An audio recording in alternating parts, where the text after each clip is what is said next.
How can I say thanks for the things you've done for me? Things so undeserved. You even came to prove your love for me. The voices of a million angels cannot express.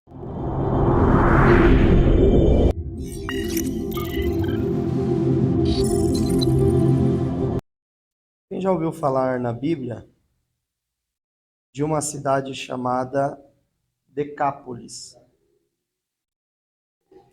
Quem já ouviu falar? Decápolis, né, vem de Deca e Polis, né? E você tem ali no Novo Testamento um homem que é mais conhecido como um endemoniado, né? Que é o tal do Gadareno, né? Tal do Gadareno. Decápolis 10, aí vem do que mesmo? É do grego Deca, né? Deca. Opa. É 10 cidadania, não é? Deca mais Polis, Tinha né? uma cidade, São 10 cidades. Deca de 10, né? Do grego. E Polis de cidade, tá? Nós vamos pegar depois a referência aí, que é lá em Mateus, se não me falha a memória, abre para ver, Gilvan, na Bíblia aí. Mateus capítulo 4, versículo 25. O Silvio abre em Marcos capítulo 5. Marcos capítulo 5, vamos ver se é isso mesmo.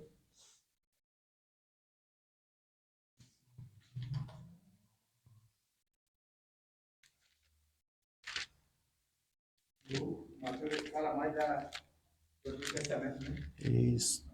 4 e 5. Marcos 5, versículo 20, né? Vê se é isso aí no Marcos 5.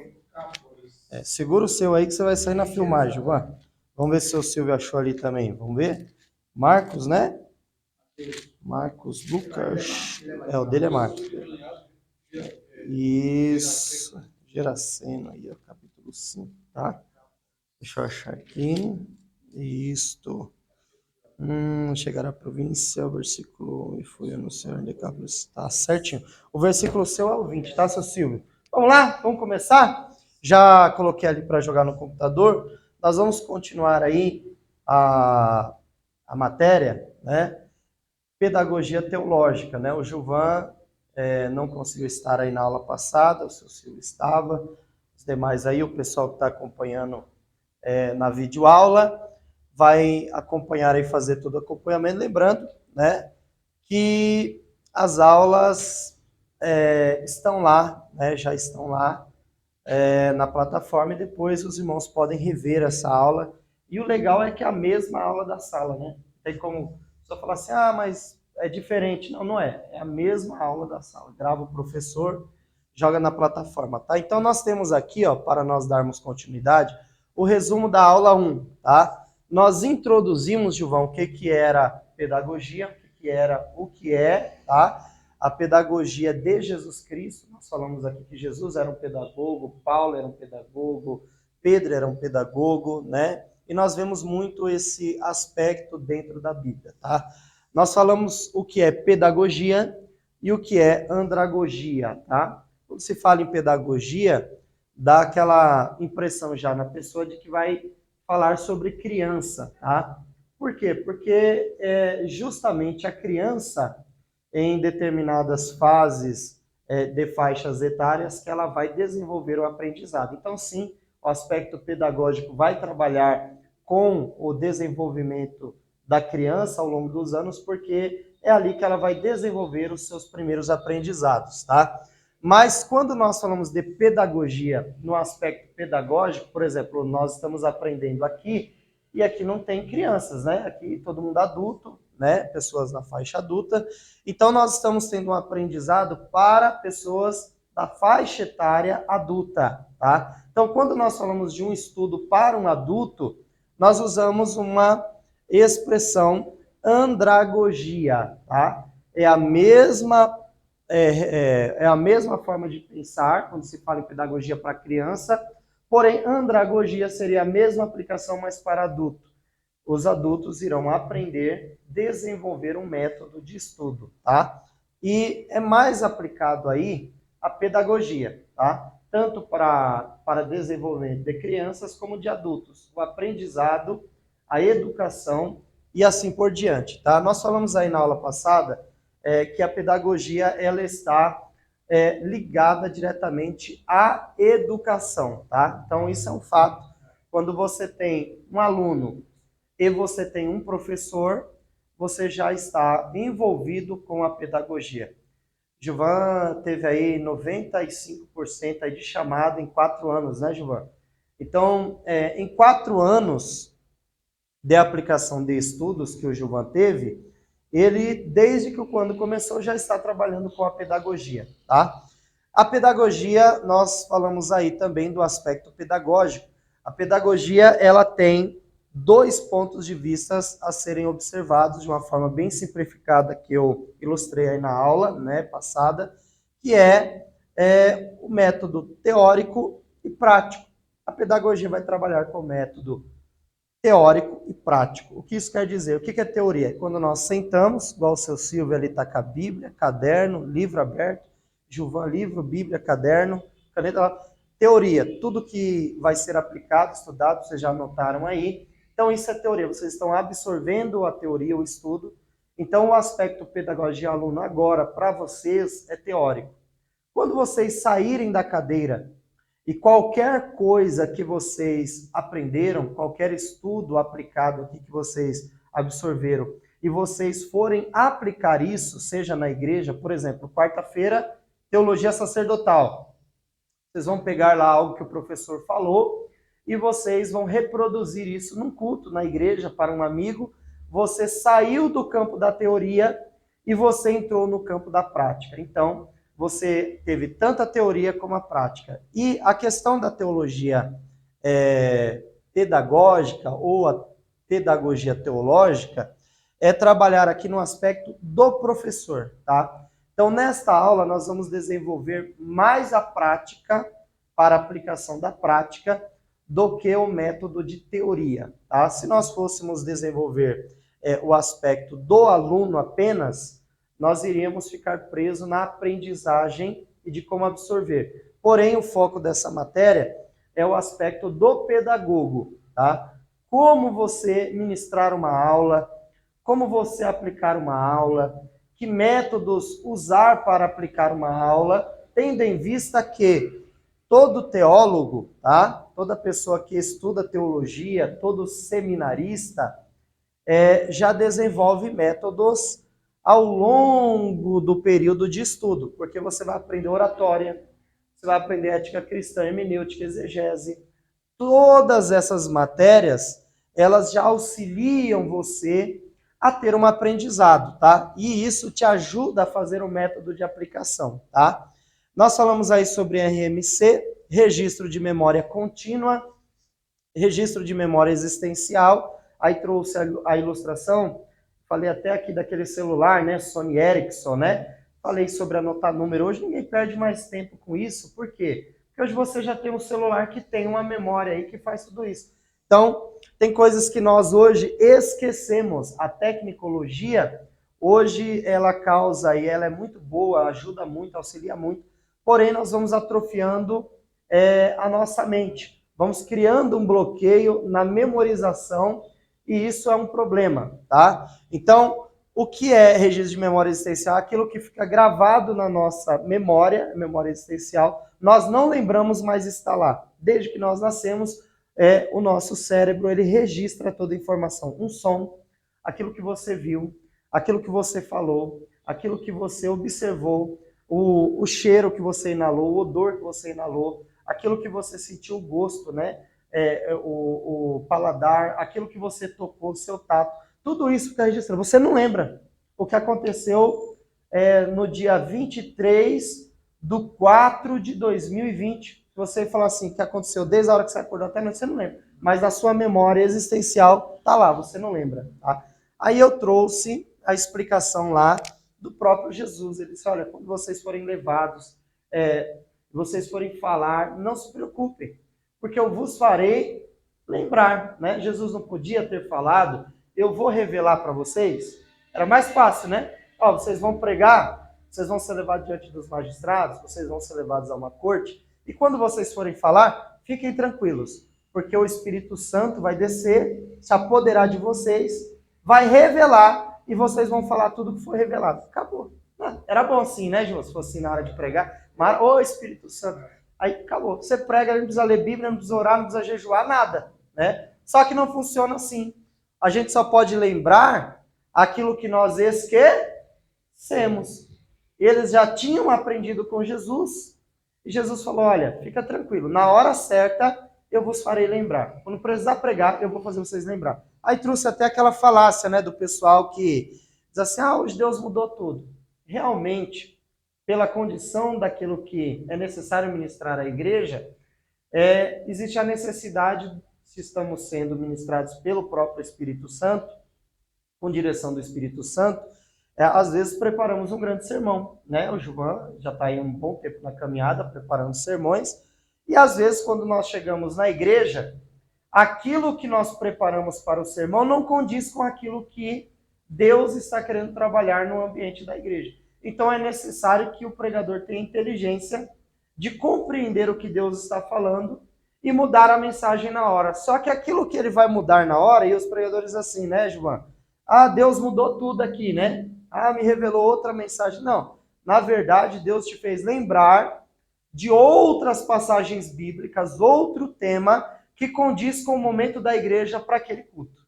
Então, na verdade, você só trouxe à memória, Deus te fez lembrar aquilo que você já sabia e que é necessário para a igreja naquele momento, né? E aí nós temos o RAM, que é o registro de arquivo de memória. O RAM já funciona diferente. Isso aqui, existem coisas que você esqueceu. Aqui é aquilo que você lembra, registrou na sua memória e você consegue lembrar, né? Ou seja, quem já viu aí? O fulano de tal, filho da fulana, cicrana, começou a usar crack, viciou, né? O filho do fulano B começou a usar entorpecente, não vou usar nome, vou usar o entorpecente. Começou a usar entorpecente, viciou. O cara deu 3 tragos no cigarro, começou a virar fumante. O cara deu um trago, que o uísque é trago também, né? Deu um trago na bebida, viciou. Por que que isso acontece? Porque a memória, tá?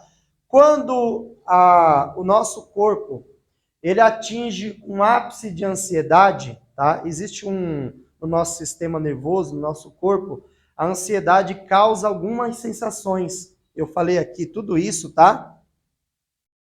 É aplicado pelo Dr. Macros, tá?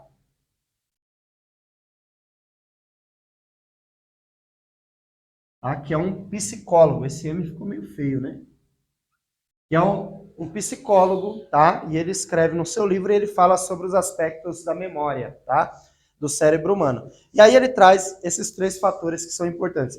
Então, quando a ansiedade atinge um nível, tá? Máximo, que a gente chama ápice, aquilo que é o ponto máximo da ansiedade, o cérebro registra aquela informação e você não esquece mais.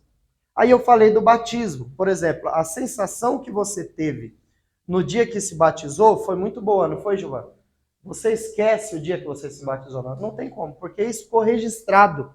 Foi uma sensação, a sua ansiedade, aquele momento, foi tão profundo que a sua ansiedade subiu, a sua memória, quando chegou naquele nível, registrou isso, você não esquece.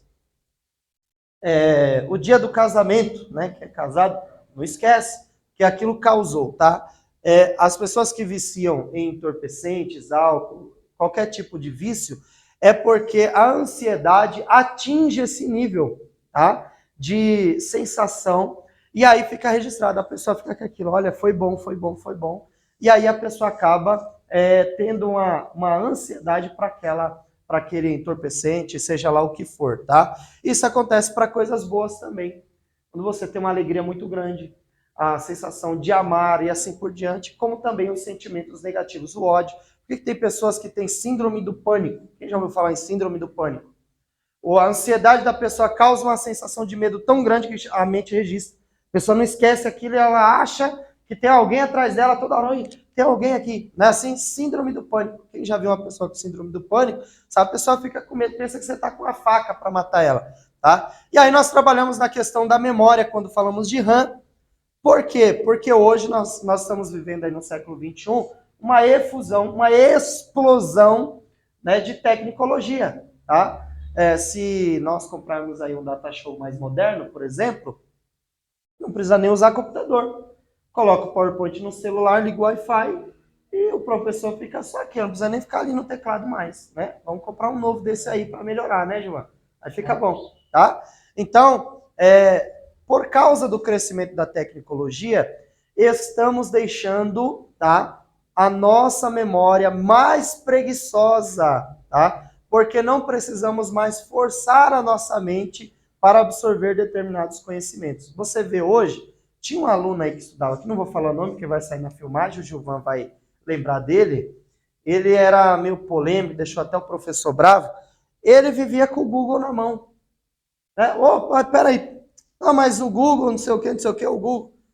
O meu pai biológico, ele disse que o Google é o pai dos burros, né? A pessoa precisa de algo rápido ali, vai lá, mas ela não tem aquela informação. Mas quando ela precisa, tem internet lá, ela vai lá. O Google é muito bom, é uma ferramenta que ajuda você a fazer pesquisa. Antigamente, para você fazer um trabalho, por exemplo, a pessoa ia fazer um trabalho de arqueologia bíblica, tinha que ir lá em Israel, comprar uma passagem, ir lá em Israel e tirar foto lá, para vir fazer o trabalho e mostrar que você fez ali o TCC. Hoje não. Hoje tem o Google e Arts, né? Você pode entrar lá em Israel pelo Google. O Google liga o Google lá em tempo real, o satélite desce lá e você entra lá no museu, nos lugares lá. Não precisa mais isso. Então a tecnologia ajuda sim, tá, gente? Só que nós não podemos ter o conhecimento superficial e temporário, tá? Principalmente quem está fazendo o seminário, faculdade, e vai concluir aí o seu curso, tá? Por quê? Porque quando você sentar com alguém em qualquer lugar para falar, o pessoal vai perguntar, mas você não é teólogo? Né? Gilvan, seu Silvio vai chegar aí numa igreja, fala, não, estou fazendo bacharel. Ah, você está fazendo bacharel? O que é teologia? Né? O que é pneumatologia? A pessoa vai querer saber, não, mas você não é bacharel? Então é importante o nosso conhecimento não ser superficial, mas nós trabalharmos com a questão do RAM, registro de arquivamento de memória. O que é o seminarista, o teólogo hoje? Tá? Ele é um pesquisador, tá? Ele é um detetive das escrituras sagradas, tá? E aí sim, né, nós continuando aí o aspecto, nós vamos entrar na aula de número 2 hoje, já usando o livro aí, né? Na página de número 14, ok? Nós falamos aí sobre a introdução, falamos sobre o mestre e o professor, e lemos aí, né, o PowerPoint que está envolvido com a página de número 13, tá? Aí na parte final aí da página 13, só para nós fazermos o acompanhamento aí do livro, tá? Está assim, ó, lá no finalzinho, ó, a última parte aqui, ó, tá? Ó, Gilvan, essa última parte aí começa assim, o maior instrumento, tá? Ó, o maior instrumento da pedagogia é o amor, pois para ser transmitida uma boa didática é necessário gostar do que se faz. Quando se gosta, procura-se fazer bem feito.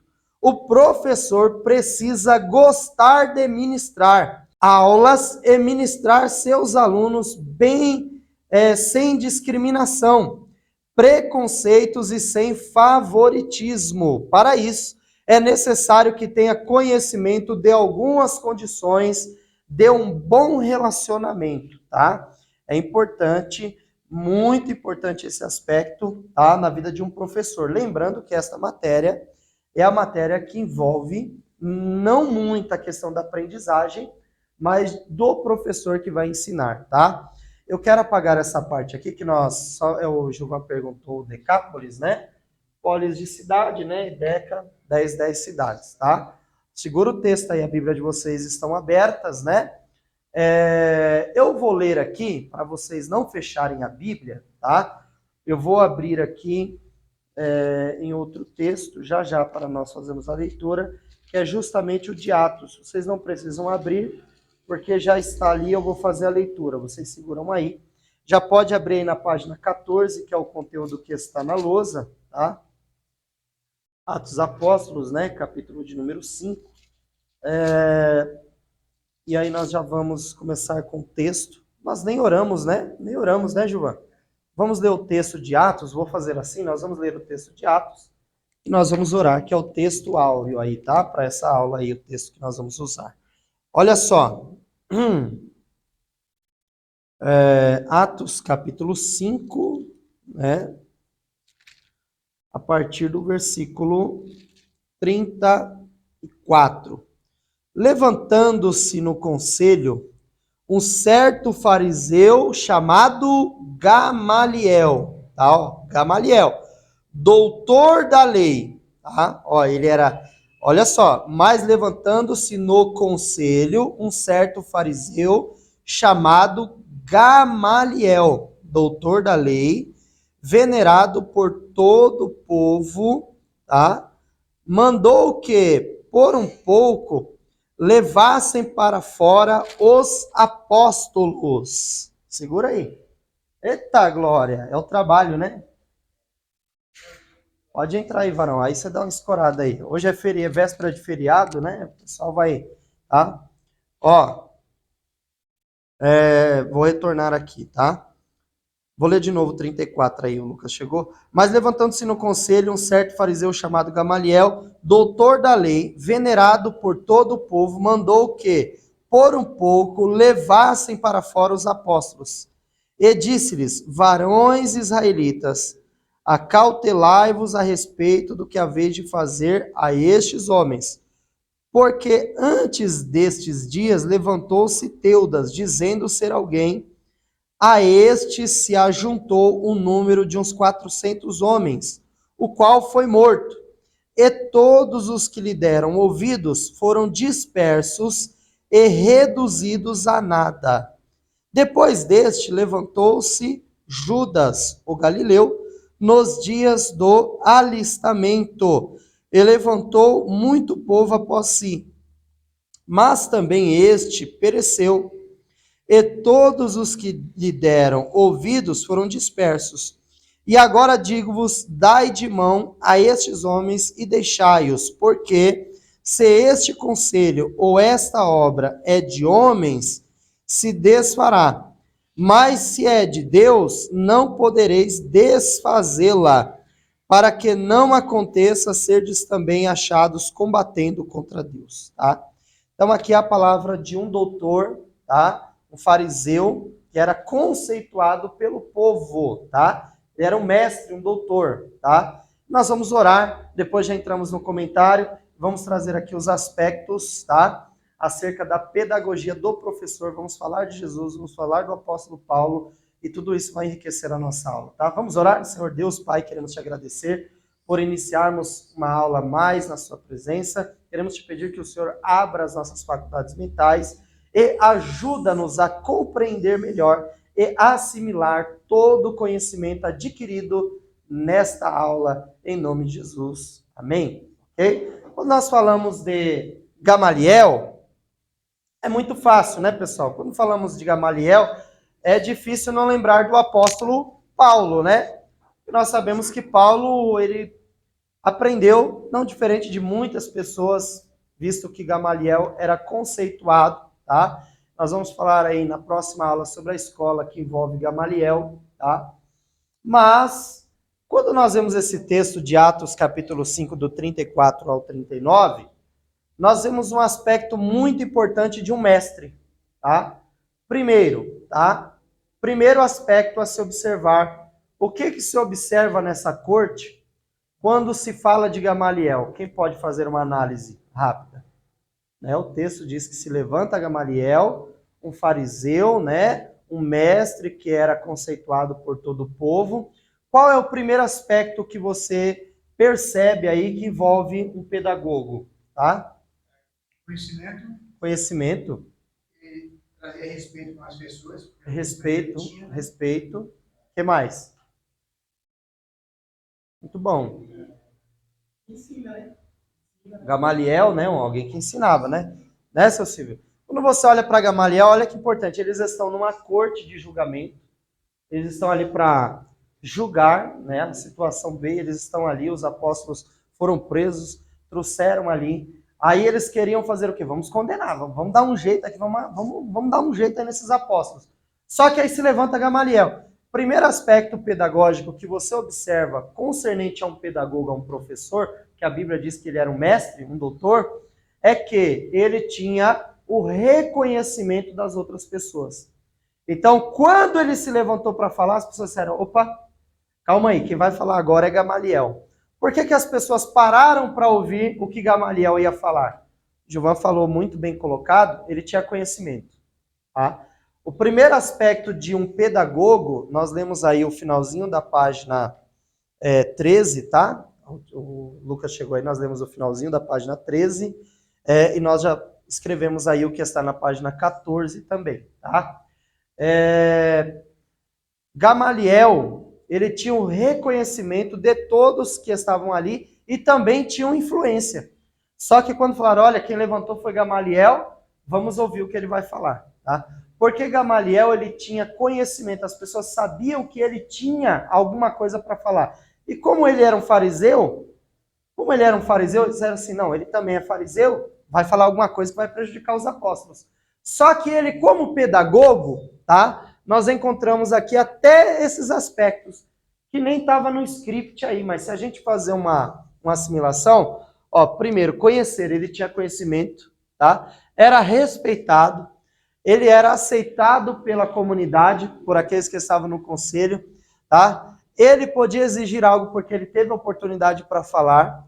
Ele incentivou, as pessoas queriam ver o que ele ia falar, qual seria o incentivo das palavras dele. Tiveram paciência, ele criou paciência naqueles que estavam para ouvir o que ele tinha para falar.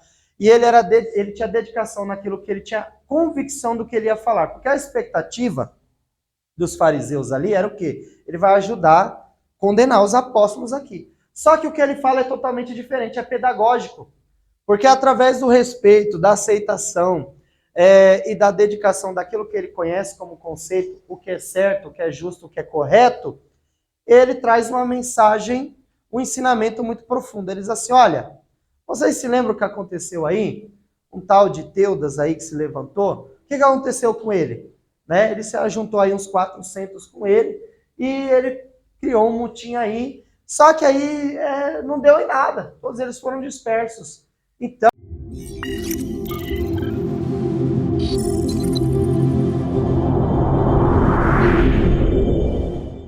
How can I say thanks for the things you've done for me? Things so undeserved. You even came to prove your love for me. The voices of a million